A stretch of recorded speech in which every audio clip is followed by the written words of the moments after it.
Parents बनना शादीशुदा लोगों की पहली और सबसे बड़ी ख्वाहिश होती है, पर वहीं जब ये कपल पेरेंट्स बनते हैं तो इनके लिए सबसे बड़ी चुनौती हो जाती है बच्चों के कपड़े खराब होने से बचाना और उनकी लीकेज के लिए कुछ इंतजाम करना। ऐसे में डायपर इनके लिए किसी वरदान से कम नहीं है और उनकी इस परेशानी का सबसे बड़ा हल है। तो आज का वीडियो उन लोगों के लिए बड़े काम का है जो लोग पेरेंट्स बन चुके हैं या फिर जो लोग छोटे बच्चों की देखभाल करते हैं। दोस्तों, आप सबने भी बच्चों के लिए इस तरह के डायपर्स का इस्तेमाल जरूर किया होगा। आप शायद इसका इस्तेमाल आज से पहले कई बार करते आ रहे होंगे, पर आप ये नहीं जानते होंगे कि आखिर इन डायपर्स में ऐसा क्या होता है जिसके चलते ये इतने अब्सॉर्बिंग होते हैं कि ना तो कपड़ा खराब होता है और ना ही लीकेज की प्रॉब्लम होती है। तो चलिए आज आपके लिए इन डायपर्स को बनाने वाली फैक्ट्री की ओर ले चलते हैं, जहां हम देखेंगे डायपर्स को आखिरकार कैसे बनाया जाता है। पर हाँ, इससे पहले हम आगे बढ़े, चैनल को सब्सक्राइब जरूर कर दीजिएगा और बेल आइकन भी दबा दीजिएगा। दोस्तों, डायपर बनाने का ये काम यहाँ पर इस बड़ी फैक्ट्री में हो रहा है। देखिए यहाँ पर कितने सारे प्रोसेस एक साथ हो रहे हैं जिससे कि ये डायपर्स बनाए जाते हैं। डायपर्स बनाने की शुरुआत यहाँ इस फैक्ट्री में सबसे पहले होती है इस सुपर अब्सॉर्बिंग पॉलीमर पार्टिकल से। इस खास तरह के मटेरियल को फैक्ट्री में यहाँ पर लाया जाता है और ये मटेरियल यहाँ पहुंच जाता है और फिर इस मटेरियल को इस तरह की एक बड़ी सी मशीन जिसे फोमिंग चैम्बर कहते हैं, इस फोमिंग चैम्बर में इस मटेरियल को डाल दिया जाता है और इसी मशीन में एक दूसरे खास तरह के मटेरियल जिसको अल्पन अनवाइंड्स कहते हैं उसको भी मिला दिया जाता है। ठीक है, अब इसके बाद इस मशीन से निकलने वाले मटेरियल को आगे एक और बड़ी सी मशीन में भेजा जाता है और इस मशीन में इस मटेरियल को भेजने से पहले इस शीट जैसी दिखने वाले इस मटेरियल पर पानी से स्प्रे कर दिया जाता है, क्योंकि यदि ऐसा नहीं किया गया तो ऐसे में इस मटेरियल के अंदर स्टैटिक चार्ज जनरेट हो जाएगा और ऐसे में मशीन के अंदर खामियां आ सकती हैं। इसीलिए इस पूरे प्रोसेस में कोई दिक्कत ना हो, इसीलिए इस पर थोड़ा सा पानी स्प्रे कर दिया जाता है जिससे ये थोड़ा मुलायम हो जाता है और फिर इसे इस तरह मशीन के अंदर भेज दिया जाता है। पल्प और पॉलीमर की फ्लपी इस मशीन की मदद से तैयार हो जाती है। तैयार हुआ मटेरियल बहुत खास होता है और यही वो मटेरियल होता है जो डायपर के कोर में मौजूद होता है। ये मटेरियल इतना अब्सॉर्बिंग होता है कि आपको ये जानकर बड़ी हैरानी होगी कि इसी अब्सॉर्बिंग मटेरियल के चलते जहां एक ड्राई डायपर का वजन सिर्फ 45.5 ग्राम होता है, वहीं इस मटेरियल की होने की वजह से जब इसी डायपर पर ढेर सारा पानी डाल दिया जाता है और पानी से इसे कवर कर दिया जाता है, तब इसका वजन करने पर इसका वजन 510 ग्राम आता है। इससे आप अंदाजा लगा सकते हैं कि ये डायपर अपने वजन से 10 गुना से भी ज्यादा लिक्विड को अब्सॉर्ब कर सकता है और ये सब कुछ होता है इस खास मटेरियल की वजह से।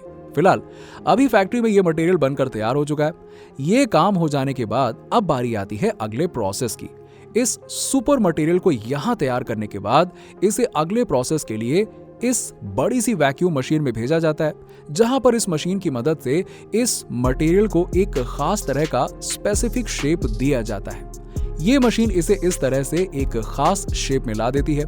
इसके बाद ये कन्वेयर बेल्ट पर आगे बढ़ते हैं, जहां पर आगे इस मटेरियल को पैडिंग के अंदर फिट कर दिया जाता है। पैडिंग के अंदर अब मटेरियल फिट कर दिए जाने के बाद ये अगले मशीन की ओर बढ़ते हैं, जहां पर फैब्रिक की एक पतली सी परत ये मशीन पैडिंग के आसपास लगाकर उसे फोल्ड कर देती है। अब इस तरह से तैयार ये पैड आगे बढ़ते हैं, जहां पर आगे ये एक और मशीन से गुजरते हैं। ये मशीन हीट की मदद से फैब्रिक और पैड के किनारों को सील कर देती है और इससे ये सील पैक हो जाते हैं और अब यहां तक के प्रोसेस हो जाने के बाद इन्हें यहाँ पर इस फैक्ट्री में आगे एक और मशीन की ओर भेजा जा रहा है, जहां पर बड़े बड़े रोलर्स लगे हुए हैं और इन्हीं रोलर्स के बीच से ये मटेरियल होकर गुजरता है।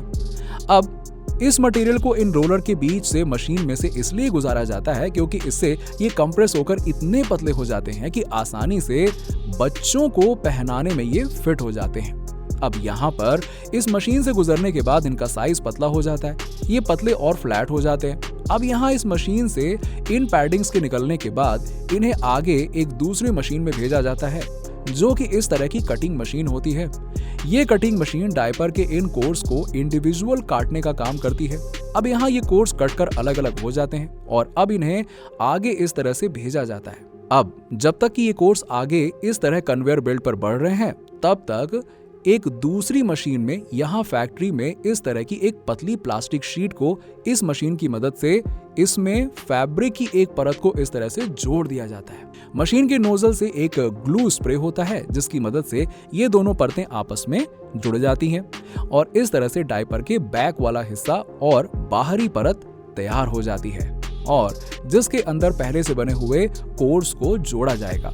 पर इन कोर्स को जोड़ने से पहले इस पूरे प्रोसेस में बने हुए मटेरियल्स को यहाँ पर छोड़कर आगे फैक्ट्री की एक दूसरी मशीन में इस तरह के इलास्टिक बैंड को तैयार करने का काम शुरू हो जाता है। इन इलास्टिक बैंड को बनाने के बाद यहाँ पर इस मशीन में फैब्रिक की एक परत भी इन इलास्टिक बैंड के साथ जोड़ दी जाती है ताकि जब इसे बच्चों को पहनाया जाए तो बिल्कुल मुलायम और आरामदायक कपड़े की तरह दिखाई दे।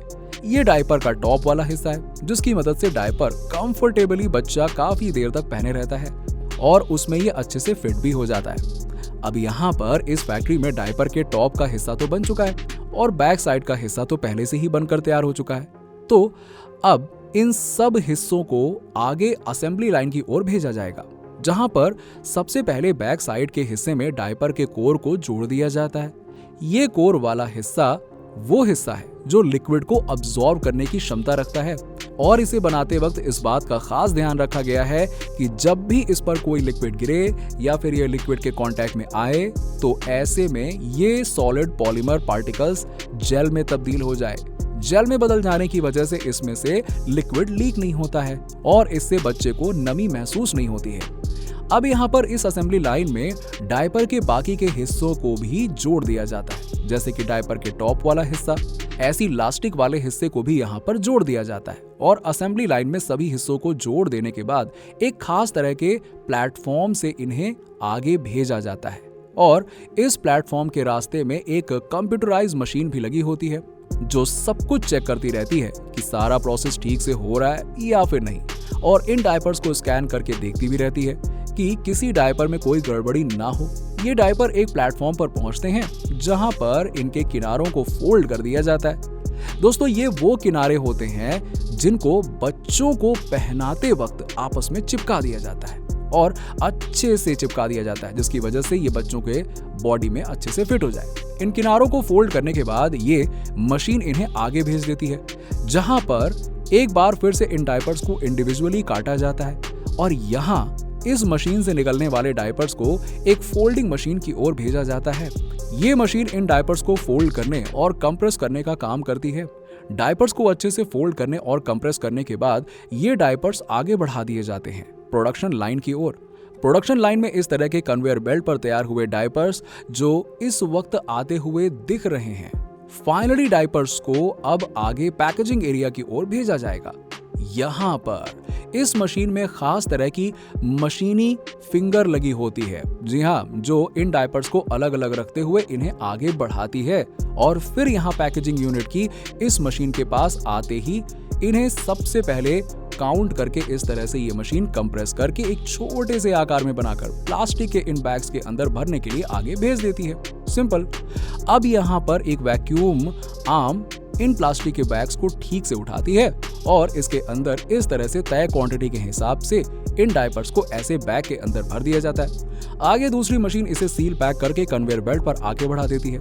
अब आगे यहाँ पर फैक्ट्री के इस हिस्से पर इन्हें इस तरह से दफ्ती के गत्तों में भरकर पैक कर दिया जाता है। कई सारे डायपर्स के बैग को इकट्ठा करके इन दफ्ती के डब्बों में पैक करके इन्हें अब बाहर खड़े ट्रकों पर लोड करके अच्छे ट्रांसपोर्ट की मदद से आपके घर के पास वाली दुकान में पहुंचा दिया जाता है। फिलहाल यहाँ पर डायपर तो बनकर तैयार हो चुका है और आप तक पहुंचने के लिए भी निकल चुका है। पर आज का ये वीडियो आपको कैसा लगा नीचे हमें कमेंट सेक्शन में कमेंट करके जरूर बताइए। दोस्तों मिलते हैं आपसे अगले वीडियो में। जाते जाते चैनल को सब्सक्राइब करना मत भूलें।